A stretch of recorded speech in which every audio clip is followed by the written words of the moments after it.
Ever since Josh Heupel took over as the head coach at Tennessee, the Volunteers have had a really good quarterback room. Whether it was Hendon Hooker, Joe Milton, or most recently Nico Imaliava, the Volunteers have been pretty solid at that quarterback spot, and going into 2025 there were some question marks. Nico had transferred over to UCLA, and they were left with a redshirt freshman, a true freshman, and a transfer who had never started a game at the Power 4 level. His name was Joey Aguilar. Unlike Milton, Hooker, or Nico, who are all blue chip recruits, Joey was a guy who literally had no offers coming out of high school, had to go to 2 different junior colleges, and at one point thought about quitting football to be a fireman. Flash forward a couple of years, he became one of the best quarterbacks in Appalachian State football history, and has now had a really good start to the 2025 season with Tennessee, and it looks like they might have better quarterback play than they had last year. In today's video, I want to talk about the rise of Joey Aguilar, talk about his ridiculous story of how he got to this point, and how good I think he could be in the future for them. But before we get started, if you're a big fan of college football, be sure to subscribe to the channel, leave a like if you support today's video, and let me know what player, team, topic, or situation I can cover next. Now let's get started and talk about the insane rise of Joey Aguilar. Joey's story is absolutely unbelievable, as he said, quote, "Nothing in my life has been given to me, which is perfectly fine because it makes me work harder. If you would have told me back in 2021 that I'd be where I'm at now, I would not have believed it. I was at JUCO and looking at players hoping that I would be where they were." Joey's football journey started when he was just 6 years old, as he played both tight end and linebacker with his dad, and they grew up in the state of California. At first he didn't like football all that much, but he eventually stuck with it, and after a brief stint at running back, he played quarterback for the first time in middle school, but he did not start.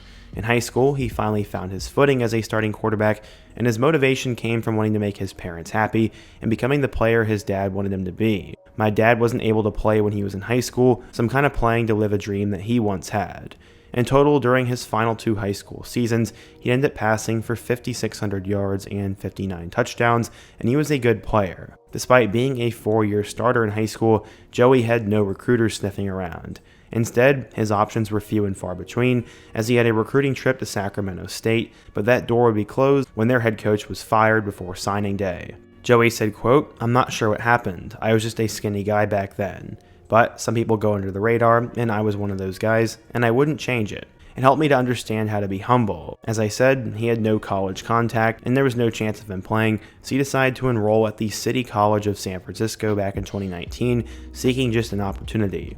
He would redshirt his first year while he was there, and he'd watch the games from the sideline while he was in the travel squad, and questioned if he should continue to play football. He spent more than $100 of his own money each and every week on the bus, on transportation, and he said, quote, "It was money that I didn't have." His day would start at 6 a.m., and he wouldn't return home until about 10 p.m. There was one night when he stood alone at a train station in Antioch, California, and his mom was in the middle of a 12-hour shift as an emergency room worker. She'd take late-night lunch breaks to pick Joey up around 9 p.m. and take him home. On the car ride, she asked how his football practices had gone, and usually he was super outgoing, but this time he didn't say anything.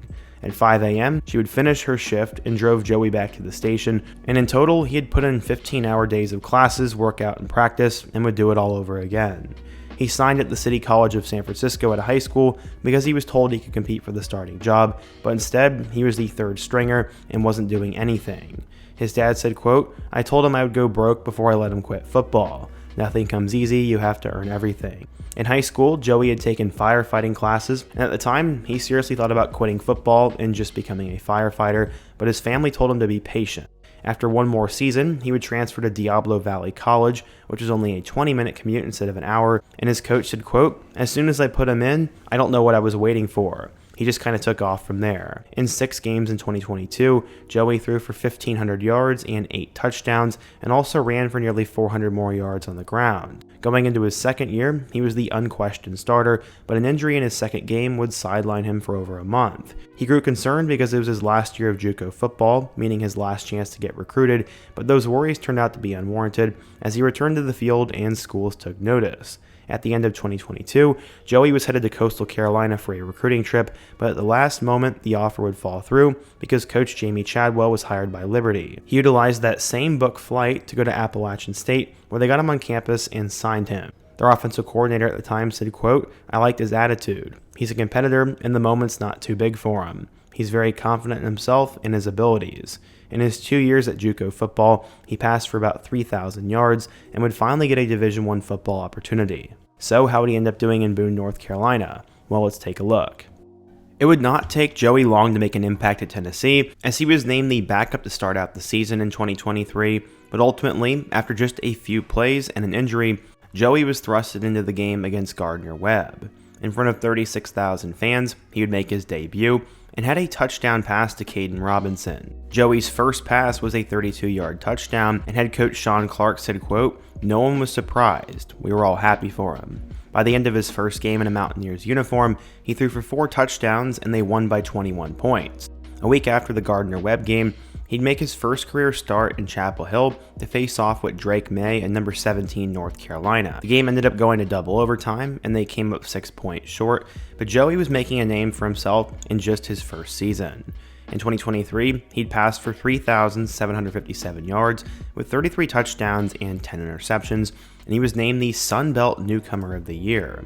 Joey was extremely good, and his former JUCO coach actually said that there were many Power 4 teams that tried to convince him to enter the transfer portal, but that he would decline. In 2024, his production would dip a little bit, but it was still impressive. He completed 56% of his passes for 3,000 yards, 23 touchdowns, and 14 picks, while also rushing for over 200 yards and 2 touchdowns. He played in a lot of big games for App State, and in his 2 years there, he threw for more than 6,700 yards and 56 combined touchdowns, and he was one of the best Mountaineer quarterbacks ever. It looked like his career was going to be coming to an end, but then he took note of what happened with Diego Pavia. After Pavia got one more season due to him playing in the JUCO world, the same rules would apply to Joey.